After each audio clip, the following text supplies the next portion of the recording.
Most people don't remember the mistake. They remember the recovery, but you have to recover. Yo,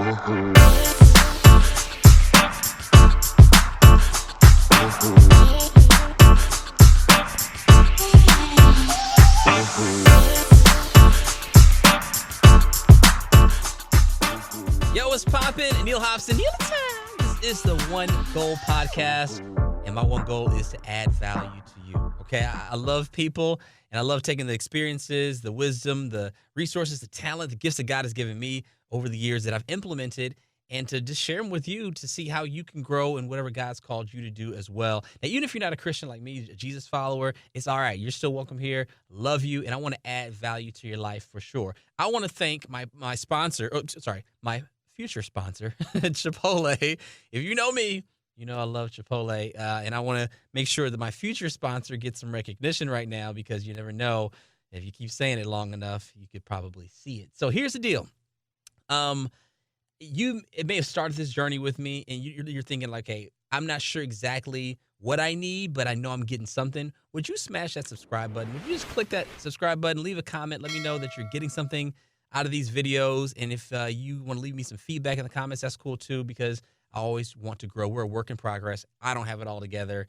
I've done a lot over the years, but you know what? I got a long, long way to go for sure. So we're talking about fear today. Oh, child. Listen, fear is one of those things where you want to get rid of it, but sometimes you just got to press through it. Okay? Like, you want to get rid of fear and not have any fear at all, but a lot of times you just got to press through your fear. And sometimes you're afraid, but you got to do it anyway. Okay, just turn to somebody next to you. If you're watching with somebody, just say, do it anyway. Okay, write that on your mirror. Do it anyway, because sometimes you just have to, right? And I've been in rooms where we're talking to a lot of people. I've been in rooms where we're talking to a few people, and a lot of times that fear creeps up. Maybe it's your stomach that starts to gurgle. You know what I'm saying? Everybody's like, what's that noise? Is that thunder? I'm like, no, that's just my stomach, right? Or maybe you get rashes on your chest or your face. You turn red. You start to clench up. I know for me, when I'm in cold rooms, it's the worst. I'm already scared. I'm already shaking a little bit. And now I'm cold and I'm shaking like that. It's the worst. So I have to figure out different tips and tricks to get my body ready to perform, my body ready to adapt and to execute. So now, you will probably never get rid of fear. There's always going to be fear that's going to approach, but you can learn different ways to press through it, okay?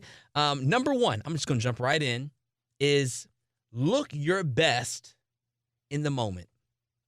Look your absolute best in the moment. You know, even coming on to you, you know, or coming on to this podcast, I'm thinking, okay, how do I look? Because if I can eliminate that and have that worry just canceled, then I can actually make sure I can focus on the material, whether you're public speaking, like for me, whether I'm DJing or a radio host or dance or whatever it is. If you're in front of people, you want to look your absolute best so that is ruled out and you can focus on the task at hand. You understand what I'm saying? So if your outfit looks good, your hair looks good, your makeup looks good, you're not having to worry about those things and being insecure. Like, do they see it? Do they see the stain on my shirt? And you're trying to cover it up and you're trying to do one of these. Like, listen, make sure your outfit, your hair, your nails are clean. Make sure everything is good. You're not ashy. You know what I'm saying? Because some people's hands be so dry. Like, Lord, you been baking bread? Like, listen, make sure that you look the best in the moment so you don't have to think about it. I've been on stage so many times thinking about, man, are my pants too tight? You know, are they too loose? Or is this jacket fitted enough? Or in my hairline, you know, some of these dudes, they get that little sauce on their lining. You know what I'm saying? You get the little sauce to tighten it up a little bit, and you're sweating, right? Okay, this is real talk. And you wipe the sweat off of your head, and you get some of that lining, and you don't know if it's crooked or not. You don't know if the lining is dripping or not. You know what I'm talking about, right? Maybe ladies, you have makeup that runs, and you're sweating, and you pat it, and you're not sure if you're looking like the Loch Ness Monster over here. It's real. When we look our best, we're more confident and we can tackle the task at hand. So look your best in the moment. One thing I try to do, and one thing I did before I hopped on this podcast, is I work out before I get on stage or before I enter the room. I try to work out on a regular, keep your body up, make sure that you're feeling healthy, and because it applies to how you're actually performing. If you feel healthy, you got energy, you're looking good, then most likely you're going to have a better performance or a better time at what you're doing. Okay, so look your best in the moment. It's a definite confidence boost. Okay, it's not about you, but when you look your best, it takes the focus off of you and redirects it to your audience, which that's where you want it to be. Number 2, preparation and repetition. Woo, child. You know my saying, proper preparation prevents poor performance. You have to prepare before you get in front of your audience, big or small, so it eliminates a lot of that fear. When you're prepared, you're confident. Confidence comes from just repetition, doing it over and over and over again. It's on autopilot. You don't have to think that much. You're just making sure that you can execute it. When you know your stuff, people know that you know your stuff. You're not trying to convince them that you know because they know that you know it. It oozes out of you, okay? So please prepare. Make sure you have enough time to prepare. And if you get thrown in at the last minute, then basically work out the things that you've been working on before you even got there. Work out the things you've been working on before you even got there. It's important to make sure you're going over these things in your mind. You're visualizing it, okay? This is key right here. Before I get on stage, before I do anything, I make sure I visualize it first. I visualize my jokes. I rehearse and make sure that I've done it in my head. I can see what the response is going to be, and I can see them laughing, and I'm visualizing it. I'm going through it so I know what it feels like once it happens. If you don't ever do that, then sometimes it's just up for grabs. It's up for surprise. You don't know how it's going to turn out, okay? Visualize you succeeding. Don't visualize you failing. Don't visualize you tripping and falling and rolling down the stairs and your dress is over your head or your suit is, buttoned up. Like, visualize success. And this is not some hokey pokey, spooky wooky thing. This is just visualizing what you want to happen, rehearsing it over and over and over your head. It's one of the best things you can do, okay? So preparation and repetition, okay? Number 1, look your best in the moment. Number 2, preparation, repetition. Go over it over and over and over again. Number 3, get comfortable with failure. Get comfortable with failure, okay? You're not perfect, and they're just people. Let me say that again. You're not perfect, and they're just people. It's okay to fail. It's okay to mess up. You know how many times I messed up on this podcast? And internally, I'm kicking myself, but at the same time, it's kind of like, I'm a person. You don't expect me to be perfect. If I was perfect, you wouldn't even relate to me, right? It's important to show who you authentically are, like, the best version of yourself, at least. And it's okay to fail. If you mess up, you flub, you make a mistake, okay, cool, move on. They're not going to remember that. They're going to remember how you recover.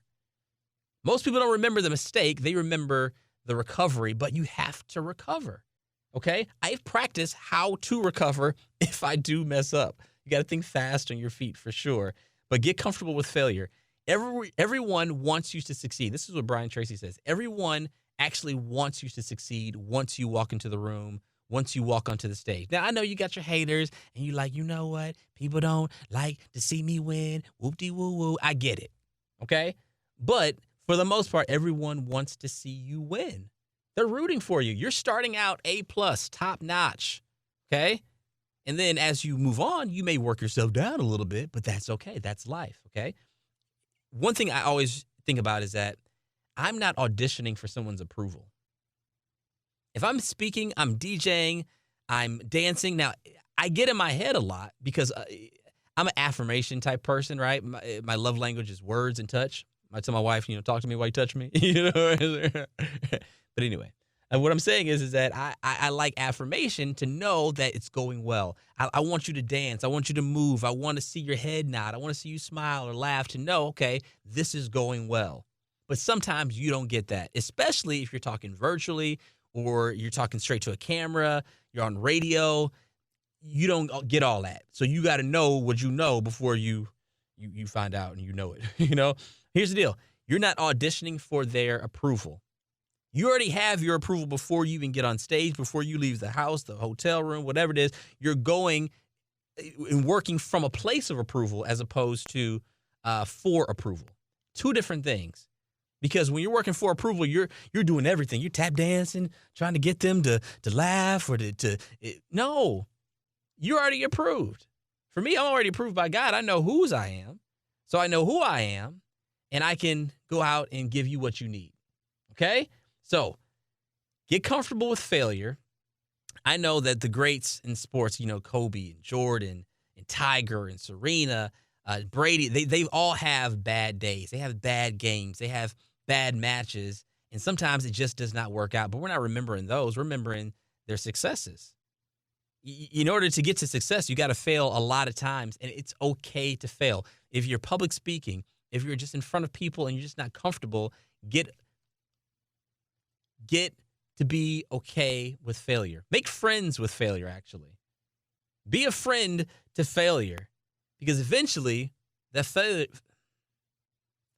be a friend to failure, because eventually it's going to turn into a win. That L that you keep taking, it's going to turn into a dub very soon. Okay, so let's recap. Look your best in the moment, preparation and repetition, and number 3, get comfortable with failure. You can do this. Okay, I'm not sure what somebody told you. I'm not sure what happened before. Maybe you got on stage, or maybe you went in front of somebody and you bombed. Let me tell you a quick story. My wife shot me down 3 times before we ever got together and started dating. I thought I was like hot stuff, bitty. I thought I was crushing it with my little Argyle vest back in the day, right? And she was not having it. She wanted to be friends. I was like, really, friends? Are you sure? I tried. These days you had to pick up the phone and call. We had to go face to face and ask, hey, do you want to go out on a date? Can I take you out? Woo-dee-woo-woo. Can I go to Chipotle with you? And she was like, no, I'm good. So what'd I do? I had to get back up. And I failed 2 to 3 times before she ever said yes. And once she got on a date, she knew I was the one. Come on. The Lord talked to her. But the thing is that I had to get comfortable with failure. If you really want something, it's not going to always come easy, and you got to keep on going. You can do this. Don't quit. It's always too soon. Keep going. I got your back. I'm for you. I love you. Even if I don't know you face to face, I love you, and we're going to do this thing together. One goal. That's for you. It's for souls, all right? I hope I added value to your life today. I hope you are more comfortable with pressing through your fear today. Hit the subscribe button if you will. Show your love, show your support if you're getting value added to your life.